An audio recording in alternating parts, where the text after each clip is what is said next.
हैदर मेहदी साहब और आदिल राजा साहब, क्या रिजीम चेंज ऑपरेशन से पहले आप में से कोई नहीं जानता था? आपका जवाब होगा यकीनन नहीं। अब दूसरा सवाल ये पैदा होता है कि क्या ये लोग सही हैं या रॉन्ग नंबर है। तो उसके लिए मैं इलेक्शन से लेके आज तक मैंने इनकी जो वीडियोस देखी हैं उसमें से मैं आपसे चंद बातें शेयर करता हूँ। उसके बाद आप खुद फैसला कर लीजिएगा कि ये लोग सही हैं या रॉन्ग नंबर। सबसे पहले बात करते हैं हैदर मेहदी साहब।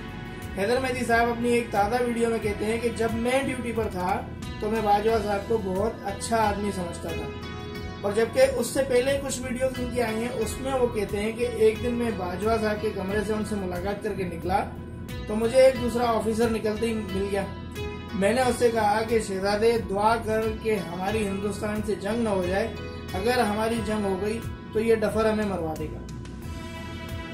जब ड्यूटी से फारिग हुए हैं तो कहते हैं मैं अच्छा आदमी समझता था, और जब ड्यूटी पर थे तो कहते हैं दूसरे ऑफिसर से उनकी गिला करते हैं, गिबत करते हैं। दूसरी बात, इन्होंने इलेक्शन के वक्त जो है एक वीडियो शेयर की थी लड़के की, एक नौजवान की, जो वोट देने के जज्बे से पाकिस्तान आ रहा था। तो ये कहते थे कि जी मेरा भी बड़ा दिल चाहता था कि मैं भी जाऊं, मगर मुझे जो है इत्तला मिली कि सर आपके नाम से हमें बड़े ही सख्त जो है हुक्मनामा जारी हुआ है कि आप जैसे ही अपना मोबाइल ऑन करेंगे या लैंड करेंगे आपको अरेस्ट कर लिया जाएगा। तो सर आप जो वहाँ समुद्र पार बैठ के जो जंग लड़ रहे हैं वो आप मैदान में आके लड़ते ना। आप यहाँ जो है इस तरह की बातें करके लोगों को, आम इंसान को जो है वो बहकाने में तुले हुए हैं। आप खुद मैदान में क्यों नहीं उतरते?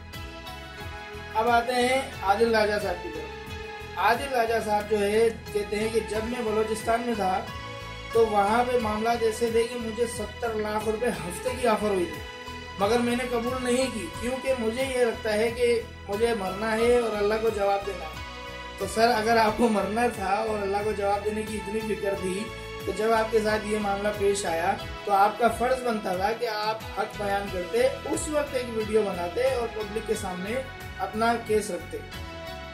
दूसरी तरफ जो है आदिल राजा साहब कहते हैं कि जब मैं लाइव आता हूँ या सर मैं जब आपसे बात कर रहा होता हूँ तो हजारों डिपार्टमेंट के लोग ऐसे होते हैं जो नीचे कमेंट्स भी कर रहे होते हैं और हमारी वीडियोस देख भी रही होते हैं। अच्छा, जिसमें ये लोग ये कहते हैं कि जी आज हमें ये रिपोर्ट आई, आज हमें अंदर से ये रिपोर्ट मिली है। तो क्या मैं आप लोगों से अब ये पूछना चाहता हूँ कि क्या हमारा इदारा इतना कमजोर है या हमारे इदारों का नेटवर्क इतना कमजोर है कि वो ये भी पता नहीं कर सकते कि इन लोगों को कौन रिपोर्ट देता है, कौन इससे राब्ते में है। आज के जदीद दौर में क्या आप समझते हैं कि ऐसा पॉसिबल है कि कौन किससे राब्ते में है? क्या किसी इदारे से छुपा हुआ है या रह सकता है?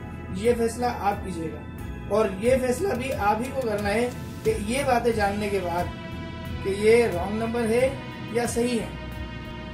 और हैदर मेहदी साहब और आदिल राजा साहब से ये गुजारिश है कि बराए मेहरबानी जो जंग आप समुद्र पार बैठ के लड़ रहे हैं ना, वो मैदान में आकर लड़ें। आम आदमी को मत बहकाएं, आम आदमी के जज्बात से मत खेलें। आपको लड़ने का इतना शौक है, आप मैदान में उतरें। दूसरी चीज ये है कि मुझे पूरा यकीन है कि ये लोग जो है वो 5th जनरेशन वार का हिस्सा है, जिनका काम है मुल्क के हालात खराब करना, आवाम को और अफवाज को आमने सामने लाना और हालात को मुकम्मल तौर पर आउट ऑफ कंट्रोल करना।